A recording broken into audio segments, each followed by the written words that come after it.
Well, today, how do you go about creating income? Today, we're going to take a look. Stay tuned for Prudent Money.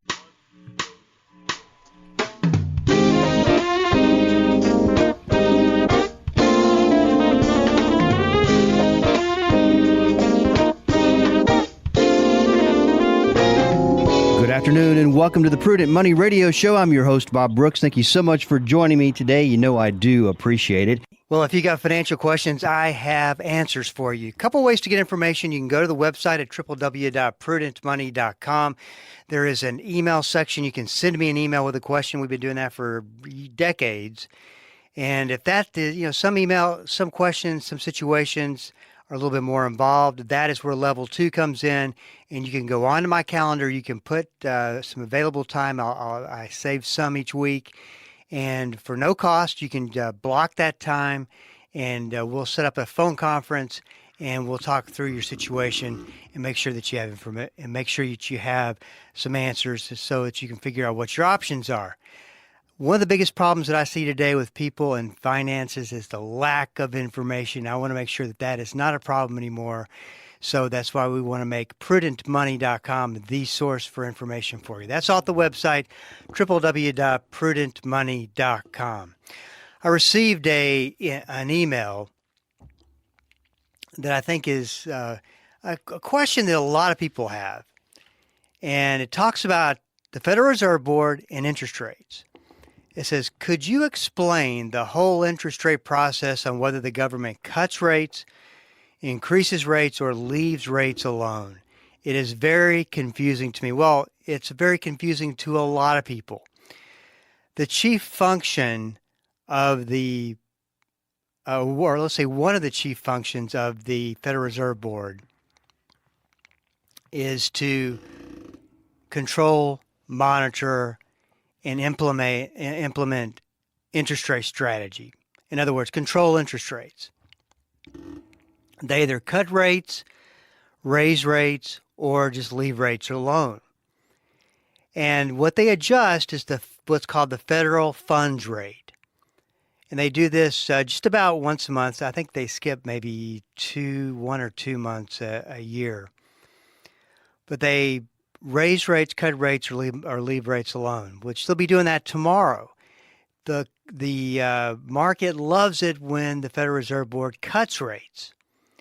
When they cut rates, they stimulate the economy by lowering borrowing costs, interest rates, which is the cost of borrowing money, and that stimulates economic growth.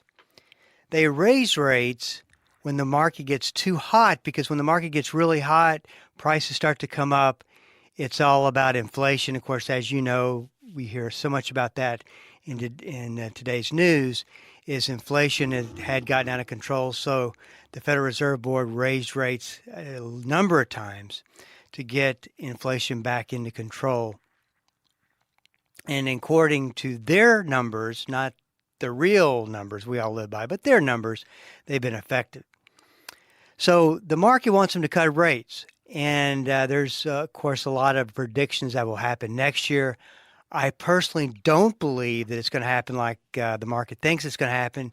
And the reason being is if you cut rates, you would signal to the psychology of the stock market, the mortgage markets, and the bond markets that this thing's going to get hot and it's going to start blowing up again. The economy's going to take off. The bubbles are going to come back. Remember, we had investment bubbles of all types. They called it the bubble of bubbles, or the bubble of everything. I think that's what they called it before the market topped in January 1st, 2022. And that is exactly what we don't want to see happen. Absolutely do not want to see those bubbles start to come to the surface and start bubbling up again. So I think that's going to be the big problem, because generally speaking, bear markets correct those problems. They correct the bubble problem. They fix it. And this particular bear market, I would suggest, did not do anything especially to the psychology of the market, fix anything. So we'll see what ends up happening, but I just seriously doubt the Federal Reserve Board wants to put themselves right back into that spot again, and by doing that. So we'll see, but that's what the Fed is in the spotlight because the markets want them to cut rates. They want to make it a easy way to assess debt, to grow the economy, and quite frankly, I can't see any reason to cut rates. And as far as raising rates, I think just by doing nothing and by signaling that they could raise rates, that would kind of take care of it would help take care of inflation.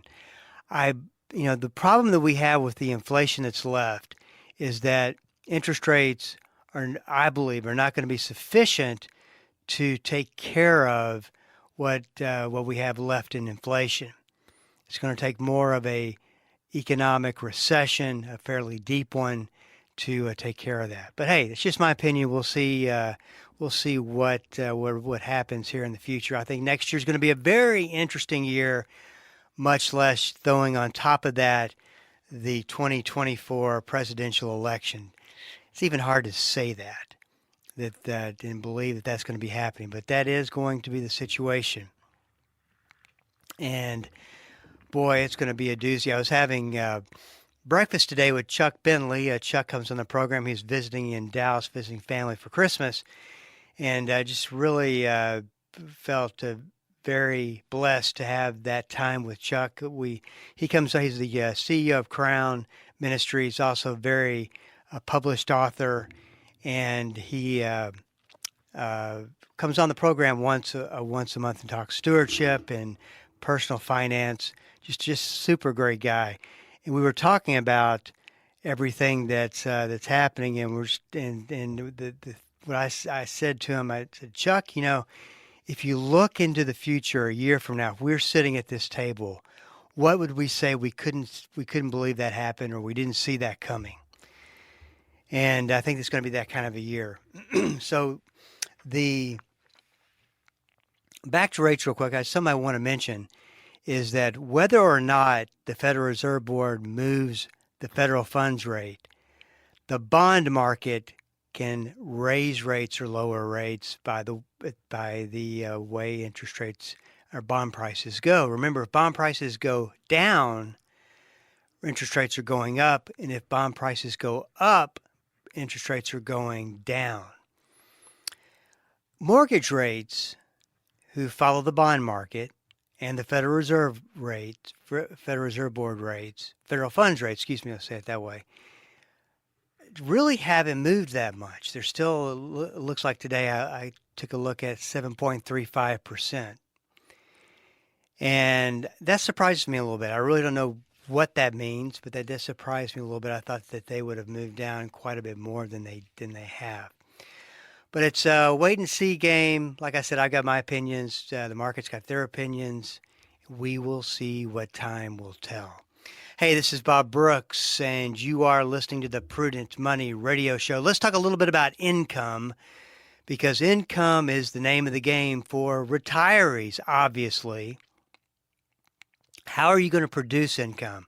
If you're 5 to 10 years away from retirement, how are you going to plan for income? What are you going to do today that's going to set in motion a way to create an income cash flow, because that's what you're going to have to live off of? I started off with my headline. Let me say it that way. My headline today was going to be, what are the top 5 ways to create income? I came out with 6. The top 6 ways doesn't really sound that great. So let's start off with the top 5, and I called 3. I said 3.5. So we'll see. There's actually 6. Number 6, least favorite. We'll go from least favorite to most favorite way to create income. Bonds. Now you're going to say, why would bonds not be the best way to create income? I would say for now and into the near future, I don't believe bonds are going to be the best place. I don't think that interest rates are are done going up, and remember, when interest rates go up, bond prices go down. I think that the biggest risk that we have to us today lies in the bond market.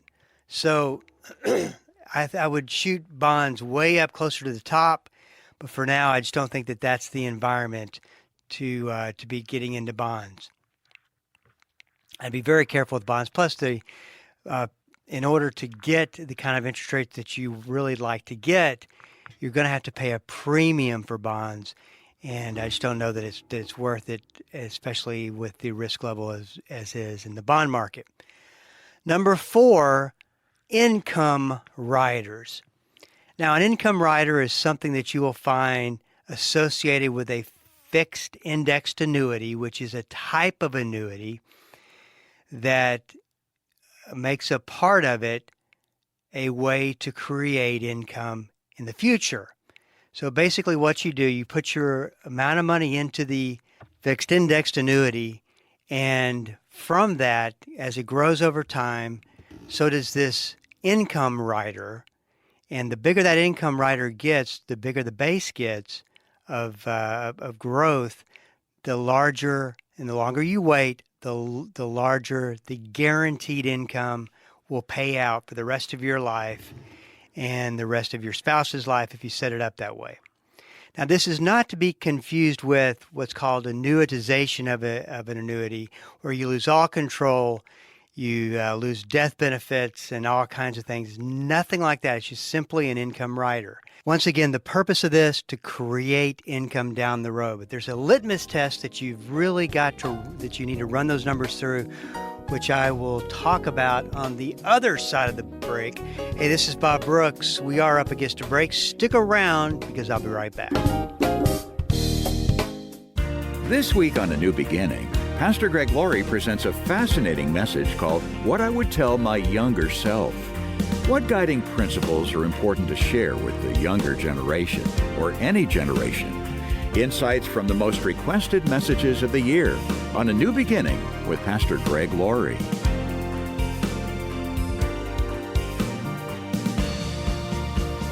A New Beginning, weekday mornings at 7:30 here on KDKR. Dynamic, practical, life-changing. There's no point in going to church and not letting the Christ who gave birth to the church on the day of Pentecost change your life.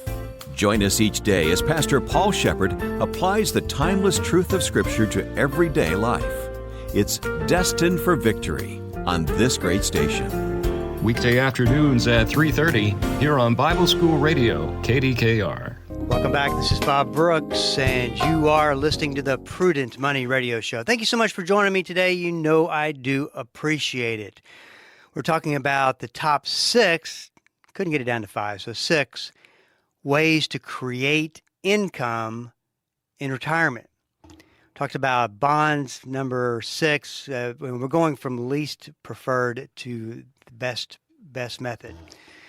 Bonds, we talked about income riders. And the one thing that's just very important to do is to take your plan and to implement your plan with the income from an income rider at a certain age and see how the numbers play out.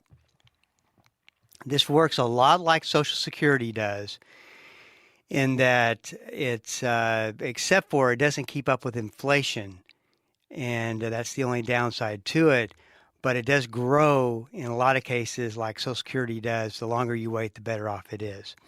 So that would be my number fifth spot.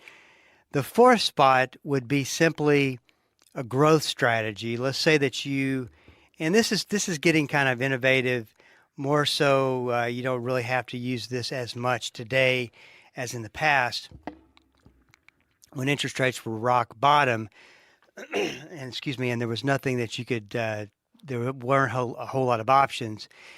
If you needed to grow your portfolio by 4 or 5%, because let's say you're taking 4% out or 5% out, you simply when you get to that point of getting that kind of growth on your portfolio in a year, you take that money, you capture the growth, and you put it into a money market. and you hold it for this next year or for your coming year, whatever you need to capture for that particular year. But it's simply once the portfolio, and of course it only works if the portfolio is growing, then you capture that money and you set it off to the side and use it to replace your cash flow at some point. So that's the next one. The next one, and this is more of an idea that's been around for a long, long time, but more of pop culture finance would support this, is dividend producing stocks. I mean, it's pretty simple.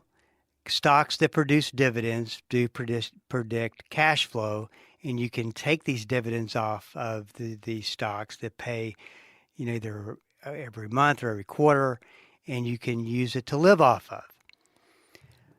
And pop culture finance makes this sound like it's a slam dunk. All you have to do is find a dividend-paying stock. It works. The only problem is the stock can still lose quite a bit of money in a down market, which could end up influencing whether or not the board continues to pay a dividend. I mean, there's a lot. It's a little bit more complicated than that. What's interesting today is that dividend-paying stocks, if you looked at the exchange-traded fund that mimics dividend-paying stocks, it is actually down in value today.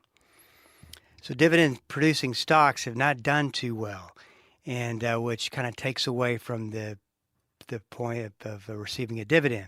But that would be my next one. Then my top two, believe it or not, money market funds.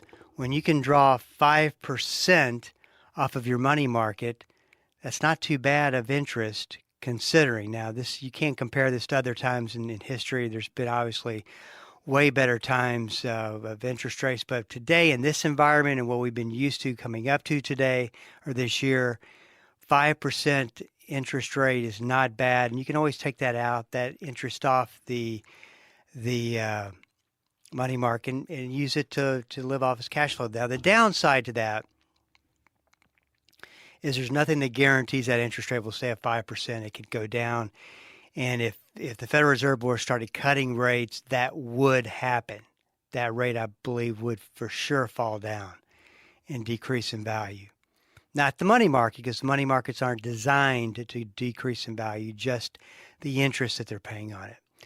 Then the number one spot, and this is as it is today in 2023, may not be so 5 years from now, but at least today, and that is fixed annuities. Now, when I say fixed annuities, I mean the annuities that are about as vanilla, no bells and whistles, no gotchas. They act like a CD. You put the money in, the money earns the interest. It's for a guaranteed term. You can take the interest off if you're 59 and a half and older without penalty.